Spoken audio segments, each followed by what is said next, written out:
ചാവുന്നില്ലേ? എന്താ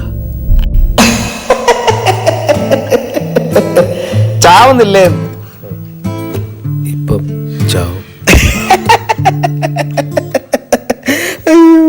നീ എന്തിനാ തൊലിക്കുന്നത്? സി, ഞാനിങ്ങനെ ആലോചിക്കുമായിരുന്നു, കഴിഞ്ഞ ആഴ്ച ഇതുപോലെ വൺ മിസ് ചിഞ്ചു അവള് പോയെന്നും പറഞ്ഞ് ഇതുപോലൊരു സിറ്റ് ഡൗൺ കോമഡി ഉണ്ടായിരുന്നല്ലോ, അത് ഞാൻ ഓർത്തായിരുന്നു. So funny. അതുപോലെ ഇത്. ഓ, എന്താണാവോ വ്യത്യാസം? ഇത് സിൻസിയർ ആയിരുന്നു. അപ്പൊ അതോ? അത് സിൻസിയർ അല്ലായിരുന്നു. Big difference. Big difference. എനിക്ക് എന്തായാലും ചത്തേ പറ്റൂ. ഇവൻ എന്തിനാടാ ചത്തിട്ട്? ഇല്ലേലൊരു സമാധാനം കിട്ടത്തില്ല. ശരി, ഇവയെല്ലാം നാട്ടുകാർക്ക് സമാധാനം കിട്ടും.